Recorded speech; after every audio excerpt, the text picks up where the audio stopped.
Welcome into Lombardi's Legends podcast. I am Wags, and joining me as always is Dane. And unfortunately, tonight, not the podcast that we wanted to have, uh, breaking down the final Packers game of the season, Saturday night against the 49ers. So tonight, we are going to give our reactions and thoughts a little bit from the game. Having had a couple of days to digest it now, I think most folks out there have certainly had to go through all the stages of grief to deal with this one. However, we're going to get into that. And then also just some reactions from some of the season ending press conferences today, from coaches and players, and perhaps a little look ahead to the season. So, Dane, how are you feeling tonight, man? What are you thinking here, and how have you been coping the last couple of days as Packers seasons come to a close? I'm incredibly disappointed. There's no other way to put it, right, man? I think that we thought that we had a chance to do something really inspired this year, and didn't come to fruition. I'll tell you what, right on the outset, if you would have told me that the Packers defense holds San Francisco offense to 6 points, I'll take that bet 10 out of 10 times that the Packers are going to win the game at Lambeau in that moment. So I'm pretty heartbroken. It feels different a little bit, and I'm curious how you feel about this. And Packer fans, those that are watching live, feel free to throw it in the comments as well, how you're feeling, because there feels like there's a bit of finality to this one, maybe more than some of the last couple seasons. It's like, oh, we're going to get them again. We're going to get them again. And this year we knew the cap situation that we're going to be running into this off season. We're kind of running into a buzzsaw here. So Wags, I'm heartbroken. I'm heartbroken for all the other fans out there that spend so much time and energy, all of our listeners, of course, but a lot of the players too. These guys work their backsides off and put a lot of effort in, and it's just so darn disappointing to see the season end this way. It seems like sometimes, Wags, when we have what could appear to be some of the best Packer teams, there seems to be a letdown in the playoffs, and I'm tired of it. It's just no other way to put it. Heartbreaking to see this go down the way it's gone down. I love this team so much. I love LaFleur. I think we're a resilient team, but right now it still hurts an awful lot. And I'm just really disappointed that here we are talking about what's next, because I was hoping to be talking about next week, and here we are. For sure. I think disappointment sums it up. And we know there's anger, there's depression, there's, some folks have been lucky enough to get to acceptance, I guess, but it's difficult. Sometimes maybe you might be going back and forth between all of those emotions, depending on where you're at. Yeah, it is disappointing for me, Dane. It's almost like the finality of it hasn't sunk in yet, because it's not that I didn't think there was a chance the 49ers could win. We knew they were good enough to win the game if things didn't go our way. It just felt like it was so sudden. I really felt we were gearing up for a run, and this was just going to be the first of at least hopefully a few games here to make that run here this season. It was all set up for us. Last year we had the number one seed, Lambeau Field, NFC Championship game. Things didn't break our way. We made it through the season. Resilient team, battled through all those injuries. We're getting guys back at just the right time. And it just felt like we're setting ourselves up and setting the table to make a run.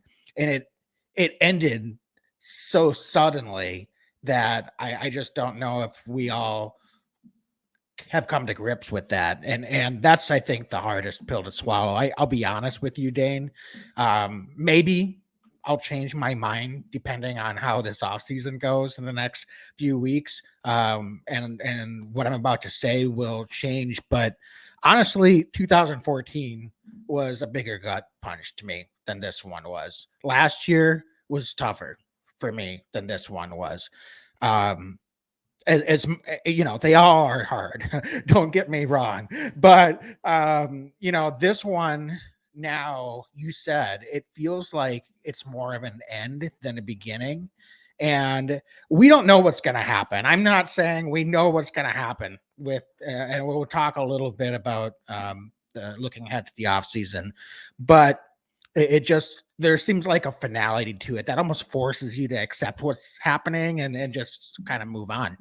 So I don't know if that captures what you're feeling at all, or what other Packer fans might feeling at all. But it's we certainly had plenty of opportunities to win this game. So I know we're not going to give a full game breakdown, but maybe we can get into that a little bit.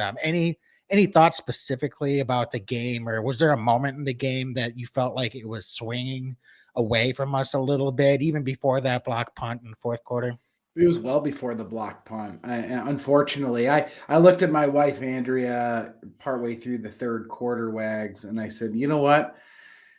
This is kind of feeling like that game, those playoff games that we've been through where things weren't seeming to be clicking. One of the things that I had said about Rodgers all year long, or almost all season long, was how well he was seeing the field. He seemed to have had a vantage point to be able to see everything going on in the field. And in this game, that was anything but the case.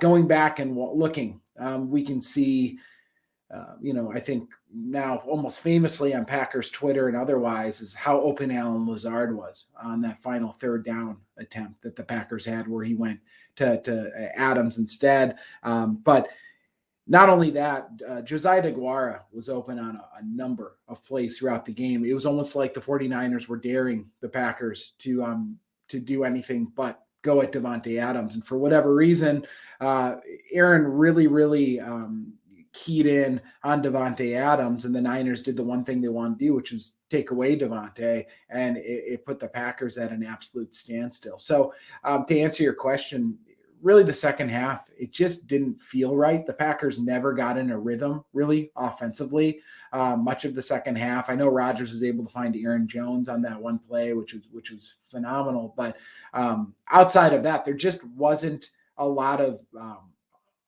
movement offensively. And as the game wore on, and I said it offline, but it really reminded me of that final Favre game in the NFC Championship game way back when against the Giants and Tom Coughlin. Aaron's body language, it just didn't look right to me. Maybe I'm reading too much into it, but I'll tell you what, I would have said that even if we would have won the game. He just didn't seem to have that kind of that pizzazz on the sideline. He had the jacket on over him. He was kind of just standing there. Just disappointing. I'm not going to put it on one guy right now, but we expected Aaron Rodgers to have a better game. And I'm not saying anything that's high level here. People all understand what happened, but it didn't seem like Aaron was able to see the field. I don't know if that we credit entirely the 49ers. I don't know if Aaron was playing a little outside of the offensive game plan. But the more I've seen snaps and plays over the last 2 days, I was ready to be really critical of the offensive coaching staff, but there were a lot of throws there that looked like there were open receivers in going back. And it's not just hindsight 2020, like there really were open opportunities. And oftentimes it just didn't seem like Aaron was going to take what the defense was going to give him. He was going for bigger shot plays, and it ended up really shooting the Packers in the foot. Yeah, it took you longer, maybe, or maybe not quite as long, but for me, it was the block field goal before the half, and actually the play before that, with Rodgers getting strip sacked by Joey Bosa. Fortunately, we were able to recover it and still had a chance. And then the next play is the block field goal. But those two plays in succession really made me feel like things were not lining up for us. In some ways we were fortunate that we had an opportunity at the end of the half to get any points, given the 49ers were marching down the field in their own right. And luckily Adrian Amos was able to make a great play, jump on a route, get the turnover, and then it's Aaron Jones makes a nice read, gets into the open field. I know they're are some folks that really felt he should have scored on that play. I'm not sure. It's hard to see sometimes with the pursuit. I will say he should have got out of bounds, but would have saved a timeout. But outside of that, it was in the second half, it was a slugfest, and we just didn't have that game clinching drive. We had the whole second half to do it. And we were unable to do it. I realize special teams deserves its own blame. No doubt about that. But I said on Twitter today, I jumped on and I think Zach Cruz, a Packer beat writer, made the comment that they hit the nail on the head. The special teams lost us this game. The offense blew its opportunity to win us this game. And I think that's exactly the right take. And that's what I said. It's one of those things where we just got to go down and get 3 points at any time in the second half after we get that field goal to get to 10. And who knows? I mean, that block punt could have still happened, I guess, technically. But I feel like if we've got a 10-point lead at any point in the second half, that game, for all intents and purposes, is over. So that's I think the disappointing thing for me. These guys played their hearts out on both sides of the ball. They did. The defense it makes me just sick to my stomach that they put up that much of a performance. Clearly, the elements had an impact on both teams' offenses, but that takes nothing away. This defense played their absolute hearts out, and for us to not come away with a win given what they put out onto the field just makes me just truly sick for those guys. But I mean, the guys on the offensive side of the ball too, they feel as bad as anyone that they didn't get the job done, because that's what all they're going to be thinking about all off season. That's the thing is, like, you and I, and we all know how hard these guys were working. They didn't go out there going, we're going to go lay an egg today, offensively. Those guys were working their backsides off, trying to get things right there. Defensively, Wags, Kenny Clark, Rashawn Gary. I mean, we could go down the list of some of these guys, but just remarkable performances. And I guess the silver lining, if we're looking for one, is it looks like the Packers have a lot of those pieces in place, and a lot of those guys should be back next season. And we're going to have an all off season to be talking about who's coming back, who's going where, whatever. It's going to be a lot of tough choices with the cap problems the Packers are going to be running into. But how fortunate are we that we know we've got Kenny Clark and Rashawn Gary and Jair Alexander and some of those guys back in Green Bay next year, because we've got a nucleus on the defensive side that can show and play ball. And I will say as well, how happy I am Joe Barry is the defensive coordinator for the Packers. He's, I think, proven that he was a good hire, and it was right to make the decision to move on from Coach Pettine and bring in Joe Barry. So if we're looking for a silver lining right now, you got to win with strong defense in this league. It didn't happen on Saturday night, but really proud of the effort of all of those guys. And then to your point, offensively, they were trying to. So I don't want to make it sound like I didn't think so. We love these guys. It's just a gut punch right now. You don't expect the Packers to hold a team offense to 6 points and then lose a playoff game at Lambeau. You just don't. Yeah. Yeah. So just looking at some of the comments in the chat here, thanks for some of the comments. Joey Gonzalez says, good evening, gentlemen. I think Aaron was trying to force it to Adams. Few play Lazard was wide open, but shrug emoji. So I think couldn't agree more. You said that earlier as well, Dane. And I saw that between Randall Cobb, Alan Lazard, and Josiah DeGuara combined 3 targets and 1 reception. So I'm not sure what exactly happened, but we were not multidimensional. We were too one-dimensional in this game. And that's hard to swallow. Like, sorry to cut you off, but it's so hard to swallow with Aaron being so damn good at getting it across the field all year long, finding all of these guys at ease. For that to happen in that moment, it's just like it's head scratching for me. Yeah, and you could make the argument, Devontae Adams, real solid game considering how focused the defense was on him, and Aaron Jones had a phenomenal performance. I do want to highlight that too. It wasn't just the long reception before the half. If anything, I would argue that they should have been getting the ball to Aaron Jones more. On pass plays, there were a lot of opportunities that Aaron was holding on to the ball, and I don't know if the coaching staff didn't get Aaron Jones enough routes or opportunities in the flat, or if Aaron Rodgers was, I certainly know he wants to try to move the ball vertically down the field, but it felt like every time Aaron Jones got the ball, we were gaining positive yards. And that was one of those situations. All we needed was to get a little bit of forward momentum, get a few first downs on a drive in the second half, take what the defense is giving us. That doesn't guarantee we're going to go down and score, but Aaron Jones had a phenomenal game, and I kind of wish he would have got 25 touches in this game, because I think a few more would have been just what the doctor ordered. So just looking at another comment here, this is more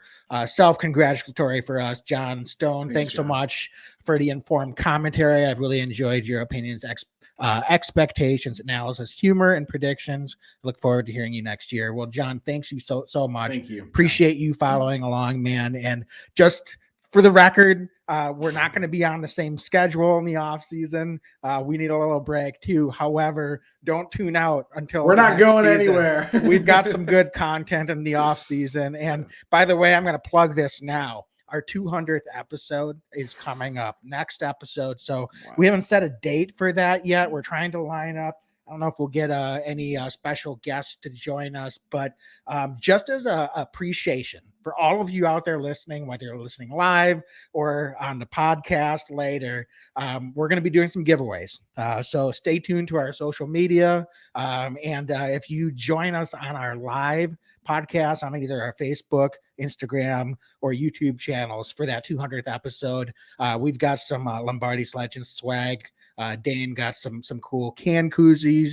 I'm wearing our Lombardi's Legends Be Legendary t-shirt. So we'll be giving some stuff away in that next episode. So Dane, any other just closing thoughts on this game? I mean, I think just to sum it up with this, I don't want to kill the offense and Aaron Rodgers, but the reality is we had the ball up 7 in the fourth quarter at home with 6 minutes to go in the fourth quarter.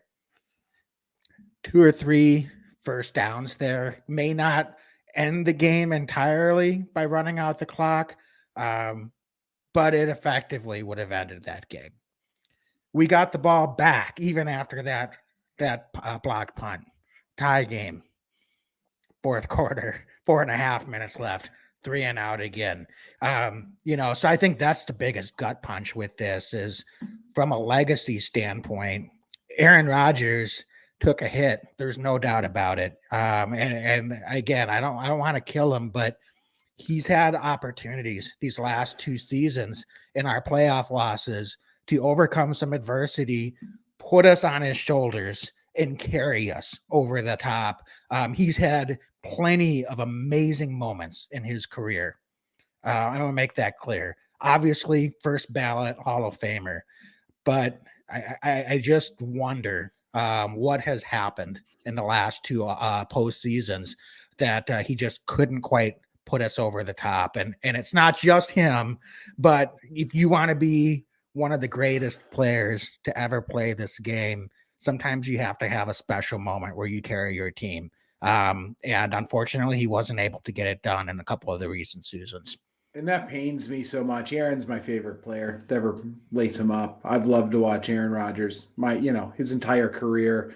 It's been so fun to see him out there and do everything he's done. But I think that what's so remarkable about it is, we're talking about a guy who in 2 very likely back-to-back MVP seasons it's actually damaged him come playoff time. And I can't recall that kind of juxtaposition ever before, like what we're seeing right here. And it's not that it happened once, it is that it happened twice, because that Buccaneers game in the NFC Championship game, Jair Alexander gave the Packers a couple opportunities there with some Tom Brady interceptions to get the ball and have the offense run downhill. And instead what we saw a number of not only did not getting points, but also 3 and outs. I think that the last 3, 4 or 5 chances there were 3 and outs where Rodgers takes sacks. And it's a really tough pill to swallow. And it creates a more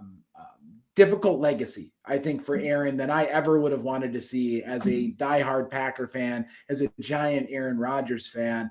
It makes me sick to think that there's a real chance this is the last time we ever see him in Green Bay. It's not how I ever would have imagined seeing him leave, even 4 or 5 years ago. To think that this is where we're at right now is sickening. It really makes me sad and sick, because I just love this team so much, and I feel like we had opportunities a number of times, and for whatever reason, we and I do say collectively, we Packer organization just have not been able to seize those opportunities at the most important moments, and that's just something we're gonna have to live with now. Yeah, no doubt about it. It's tough, and that leads, I think, to our next discussion, which is, where do we go from here? Should we talk about how great our sponsor is on this very sad podcast, First Wags? What do you think? Well, yeah, why don't we take a break? Let's talk about DraftKings Sportsbook. It's an official sports betting partner of the NFL. It's a good time to stop and talk betting. It's a way to soothe our losses here. So, Dane, let's win something, Wags. Yeah. How did it go for your wife, Andrea, this past weekend? She's been doing great with daily fantasy on DraftKings Sportsbook. Yeah, not so great. She took a bunch of Packers. It didn't go too well, unfortunately, offensively for Andrea. So I think she's looking to rebound this coming week in these NFC and AFC championship games. But tough week for the Packers. A real tough week for Andrea voting on DraftKings Sportsbook. But I'll tell you what, I've been saying it. I've been preaching it. I love DraftKings Sportsbook. They've made betting so fun, so enjoyable. The games that are not Packer games, so much more fun when we're able to get a little skin in the game. All thanks to DraftKings Sportsbook using promo code TPPN. So, Wags, what's the deal this week? What are they providing? Because I'll tell you what, all year long, they've been giving some of the best deals I can ever remember an app giving. Yeah, for sure. So it's a great deal during the playoffs. If you download the DraftKings Sportsbook app now, use our promo code TPPN, and you get 56-1 odds on any NFL team. If you bet just $5 and win, you can get $280 in free bets. That's promo code TPPN for 56-1 odds at DraftKings Sportsbook, an official sports betting partner of the NFL.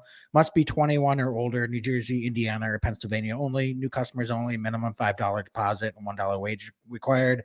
One per customer. Restrictions apply. See DraftKings.com/sportsbook for details. Gambling problem, call 1-800-GAMBLERS. So, hey, Dane, before we get into the Aaron Rodgers discussion, I do want to just give Joey Gonzalez a quick shout out. He's Joey G on Instagram, and he and Young Trav have been so generous in lending us their intro music, or it's actually not their intro music, our intro music, Green and Gold, and then you check out their latest work as well. So thanks, Joey G, for jumping on. Awesome Packer music. Yep. Anybody who wants to listen, check it out. It's really cool. Appreciate that. I just wanted to throw that in there. So Dane, we were talking. Where do we go from here? It's, I think, going to be the prevailing discussion as we head into the offseason, certainly in the press conferences, both after the game with Aaron as well as today with Coach LaFleur. They seem to be aligned that Aaron's going to go through his process, but it seems like the communication is much better. So that's good. That does not mean that he's necessarily going to be back. Right. But the decision seems like it'll probably happen pretty quickly, and then the team will move forward with whatever that is. I think they have a respectful, professional relationship, and they're just going to work together with whatever they want to make happen. So that's good or bad, depending on how you may want this to go. But I do think that there could be a little less drama regardless of if there's change. So that, in my mind, is a good thing. But Dane, what is your initial gut telling you? What's your reaction, and where do you think the team and Aaron Rodgers take this from here at this point? Wags, it's a loaded question, really, because there's three options that we could see here. Aaron stays in Green Bay. Aaron gets traded. Aaron retires. Those are your three options, really, right? Unless I'm missing something. Where it gets hard, where it gets difficult here is it's so, and I can't believe I'm saying this about Aaron. It sort of feels like there's a logical chance for the Packers to kind of retool and in doing so by trading Aaron Rodgers for assets at this stage in his career. Everything that Matt LaFleur has said today has been that we want Aaron back. We want Aaron back. We want Aaron back. If he said anything other than that, I would have been absolutely shocked. So that being said, they're going to need to do some soul searching. I'm going to say something that I'm not sure. It's just a gut feeling. I actually don't think Aaron wants to go anywhere else. That's just my opinion. The Packers, this is what he kind of knows. I'd be surprised if he wants to go somewhere else. I don't know why I think that. I think he wants to be in Green Bay for them to do that. And everything, by the way, is contingent on what they do with Aaron Rodgers. All the salary cap stuff, everything. If they want to do some salary wizardry, it's all going to come down to like what they can do with Aaron's contract, right? There's a lot of that going on. But will the team in the short term be better with Aaron Rodgers not on the team? I don't think so. Like, no, absolutely not. But long term, could this be kind of the chance for the Packers to maybe get some assets and kind of move on and have a bit of a down year? But I think primarily keep the defense intact, and then the salary cap woes really open up in 2023. Long term, then you've gotten some assets back and you're trying to retool and reload for 2023. Is that the best for the health of the organization? Me talking right now, maybe it is, but it's really hard decision for me to make because I wouldn't want to make this decision out of emotion. And short term, Aaron Rodgers is going to give the Packers, I think, the best chance to win. But it feels like there's a logical time right now for the Packers and Aaron Rodgers to maybe depart. And I think that that's where I'm leaning. Things are likely to go is we've probably seen Aaron's last game in Green Bay as a Packer. And I think that they're probably going to move on from him and Davante Adams. They're going to try to double down on the defense strategically and then fill the holes where they can offensively. But I'm curious what your take is because there's so many different routes this could go right now. Yeah. Well, if Aaron wants to retire, I mean, then that's it, right? But so removing that, that certainly could happen. Yeah. I don't think it will. I don't either. I just don't see that. It could. But just removing that from the equation, just for the sake of this discussion, the question that both the organization and Aaron Rodgers are going to have to really ask themselves are we better together or are we better moving on? Mm-hmm. And then if they both decide we're better together, okay, can we make this happen with the salary cap that we have? Or even if we're better together, are we not going to be able to pull this off in the short-term window? Or are they going to be able to work together to make some sacrifices, perhaps heading into next year, that will keep both the organization and Aaron Rodgers aligned? So you could say, yeah, Aaron wants to stay in Green Bay, but I think both parties are going to look at it and say, okay, that's great. Right. Now, what does that look like? If we're going to do this, what realistically is it going to look like? Where are we going to have to make some of those tough decisions? And while it won't be a rebuild, so Aaron says he doesn't want to be part of a rebuild. I'm sorry, Aaron. As long as you're in Green Bay, there's not a rebuild There's a happening. rebuild. So Right. that doesn't mean we're going to get everybody back that we had on this year's team, though. So now you're going to have to make some tough decisions. What does that look like? And is that going to be enough for Aaron to say, let's roll this back? I want to stay in this organization. And then maybe after a little reset this year with Aaron still part of the equation, we'll still be able to have a little bit more room to maneuver next off season. Yes, So we will. it still gives us a 2 to 3 year window if Aaron Rodgers returns. So don't get me wrong. If he's back, there's no rebuild. We may not be quite as good next year. But then the question is, when are we ever going to be in a better situation than we've been Right. with Aaron Rodgers the last 2 seasons? That's the And I think question. that's definitely got to be part of the question for both parties as well. So we can reopen that window. We can hope everything, we can, retool, make some adjustments, make some painful sacrifices this offseason. Hopefully we can bring in, have a strong draft, have some internal improvement from young players. All those things can happen. But the reality is then you're just hoping to get back to where we've been the last 2 postseasons. And I like our chances anytime we're there, as painful as those losses have been. I wouldn't want to, be in any other situation going into it. I don't enjoy going through the loss, but going into those situations, you got to feel pretty good about our chances to get to the Super Bowl. So, but it's tough because there's no guarantees. We saw what injuries can do, and this team did an amazing job. Coaching staff did an amazing job. We're going to have some turnover in the coaching staff too. How is that going to factor into Aaron Rodgers' decision? Coach Hackett might be getting a head coaching. He's getting a job somewhere. Yeah, it seems like everybody's interviewed him. And then Luke Getsy, he probably, if Hackett's gone, it's going to have a great line into being promoted to offensive coordinator, but he's gotten some head coaching interviews. I'd be surprised if he gets a head coaching opportunity, but you never know.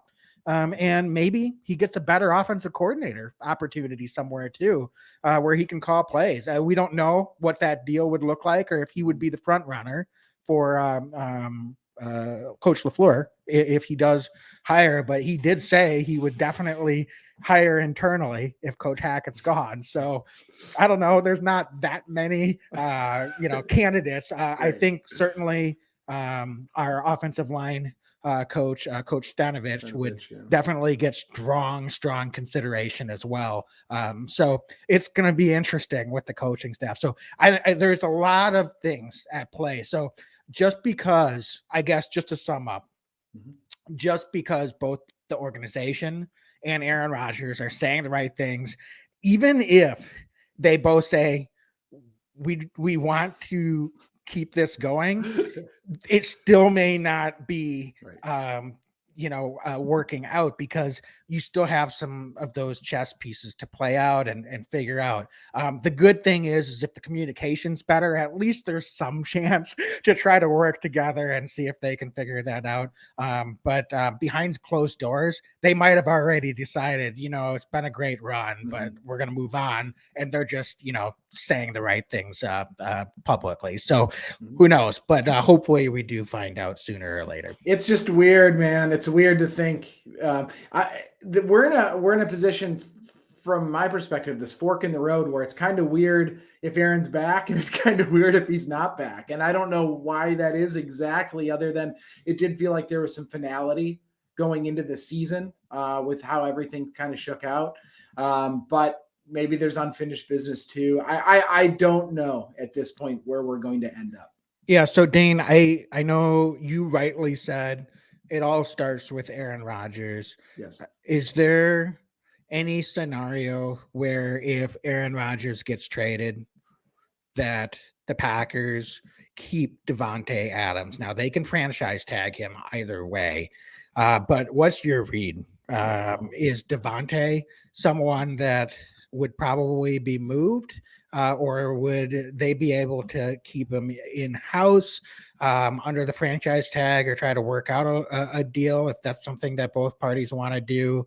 But I do think he's another guy that at the level he plays is worth a discussion as well. And it could be contingent on Aaron, but I'm curious what your read is on Davante Adams' situation as well. I'll tell you what, if I'm Davante Adams, which I'm not, if Aaron's not there, I probably go somewhere else. And that's no disrespect to the organization, but I think that the Packers offensively, at least for 2022, would be defense, defense, defense. And then we've got AJ Dillon and Aaron Jones and a strong offensive line. And that's where a lot of the focus is going to be offensively. So if I'm Davante Adams at 30 years old, probably trying to go and find a quarterback that's a little bit more established from a team that's a little bit more wide receiver needy. Trust me, every team in football with a good quarterback would love to get Davante Adams on their team. So I think it's pretty unrealistic, Wags, that Davante would come back under his own accord. Could the Packers franchise tag him? Yes. But I think ideally, if I were the Green Bay Packers, and Aaron Rodgers is no longer part of the organization, I'm franchising Davante if we can and trying to get assets for Davante Adams as well, and just try to stockpile picks in a 2022 where we know we're in cap hell, knowing that 2023 opens up a bit. Hopefully we have some young promising talent. Mind you, this Packers front office, pretty darn good at evaluating talent. So these draft picks, I think, would be going to good use, hopefully, for the Packers. And then 2023, see what our options are out there. But long answer to a short question is, I think Davante is completely tied to Aaron Rodgers. Without Aaron Rodgers, Davante Adams very likely is playing football somewhere else next year. Yeah, I completely agree. And if Aaron comes back, I have a hard time seeing the Packers giving Davante a contract extension. So he might have to play under the tag, as much as nobody really does that. It's tough when you got a wide receiver that's going to be over 30 to give long term. Davante deserves the money, every cent that he can get now. The hard thing is will he 3 seasons from now? Maybe he will, but it's Father Time is not on his side. With wide receivers, you just tend not to want to spend that kind of money on wide receivers once they get over 30. So that's a really tough one.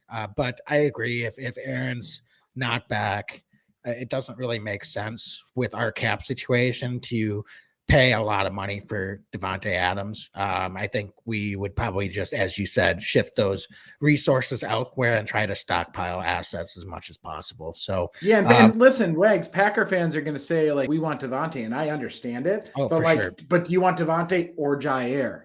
Right? Those are the type of decisions Packers might be making long-term with these types of signings. And like, the reality is Jair is much younger, and the Packers defense, I really think, is right on the precipice of something special defensively. So I want to get as many talented guys on the defense as we can. Yeah. One thing I do want to make clear, I know there's been a lot of prognostication out there that perhaps Davante and Aaron get moved in a package deal. I just don't see that happening. There's going to be a lot more teams that are in a Davante Adams sweepstakes than are in an Aaron Rodgers sweepstakes. So you want to be able to leverage those offers and really get as much as you can for both of those assets. And it's going to be hard to get a ton of assets. Those two guys are so valuable that one team, I just don't see really. I mean, I don't know. I could be wrong, and they could open up the war chest, but I think they would more likely, if they're moved, get sent in opposite directions, because the Packers are going to want to get as much as they possibly can back, and that's the best way to do that.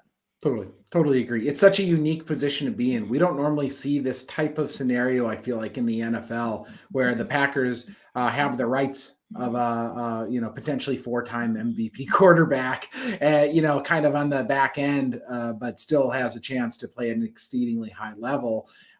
where maybe they move on. You just don't see this type of stuff. And Davante Adams too, right? At this stage in his career, how often do you see superstar wide receivers hit the open market? It just doesn't really happen all that often, but timing's everything in life and in the NFL. And I'll be really curious to see what the front office does this offseason. And I don't want to sound Wags too overboard here, but this offseason in some ways could very literally determine the next 5 to 7 years of the Green Bay Packers' success. It is a critical offseason for the Packers right now. Yeah, it depends. If those two guys are traded, are they all for draft picks this year? Do we have some picks coming next year? But either way, it's definitely going to have an impact. And, I know there's also, you said at the top, we're not going to be as good without Aaron Rodgers, if that's the direction this goes. But I don't think we go straight to the, into the toilet. Not in this division. We've got, exactly, not in this division. We've got too many good young players. Is Jordan Love the long-term answer? I don't think we've answered that question. I know there's a lot of folks out there that are pretty anti-Jordan Love. I don't think that's quite fair at this point. He's probably the guy that would be given the reins or the best opportunity to take over, and we would find out then if he's able to. But we've still got a really good offensive line. We've got two of the best running backs in the league. We've got a really solid defense, a lot of young talent there. We can build on that. We can put some more resources into that defense. Right. I'm never going to predict that our special teams are going to get better because too soon, Wags. Too soon. Because I said last offseason we couldn't get worse, and I'm afraid we probably did. So it seems like it has to get better. But there's the point is, there's other ways to build a roster other than having a top 3 quarterback in the league. It sure makes it a heck of a lot easier when you've got Aaron Rodgers there. There's no doubt about that. And you need a good quarterback, realistically, to be competitive or to be a contender. But there's other ways to get it done. That's all I'm going to say. So while that will reset us a little bit, I think we can certainly still be competitive and make a run into the playoffs at least next year. And let's just see how it all shakes out. Sometimes new beginnings can be, hard, but they can be fun too. So just trying to keep it on the optimistic side of things. So Dane, any other thoughts on what's ahead? Because I think those are the Davante, Aaron. I mean, those are the biggest things looming. We'll get more into off-season discussion because there's a lot of other guys that deserve a little bit of discussion if we follow this team and this roster closely. But I think for me, those are definitely the big storylines as we start off.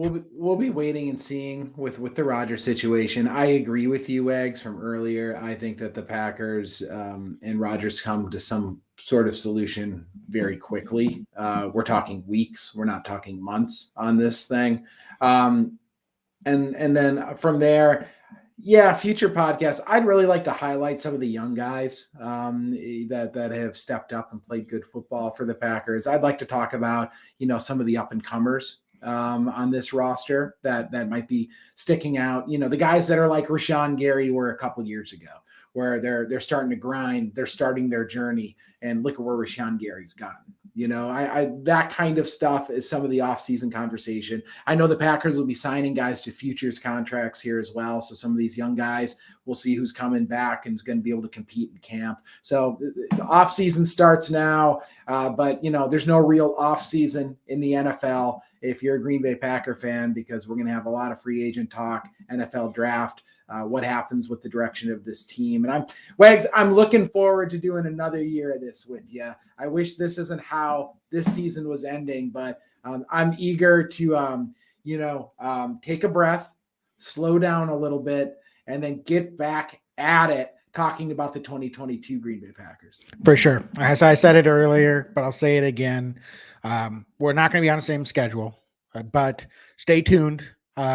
Keep an eye out on our social. We'll post when we're going to be doing some new episodes. As always, hope to have some guests on. It's always fun to talk to some of the current and former players, along with if we have any other guests that we can line up. We'll definitely do our best to do that. Really appreciate everyone, all of you that are listening, watching us. It's been so much fun, Dane. I couldn't enjoy talking Packer football more, and even in these difficult times, Packer for life, right, man? So Packer for life and Wags. This has been the best season of our podcast. We've been doing this now 3 years or so. And this year, more of you all have come out downloading our episodes. You're sharing it with friends. We're, talking to folks, messaging us, DMing us on Insta and Twitter and Facebook. We love you for that. Thank you sincerely for making this a very special season. Thank you to the Packers organization for doing everything they did. But for you, the fans that tune in week in, week out, trust me, we know who you are. We love you. Thank you for doing that. Yeah. And lastly, thank you to our partnership with the Pigskin Podcast Network. Yes. Appreciate those guys as well. So go follow them on social. They give all kinds of giveaways as well, free jerseys, etc. So appreciate being able to partner with them and expand the scope of what we're doing here. So I think that does it, Dane. So sadly, signing off here for the evening. As always, be legendary and go Pack. Go Pack, go.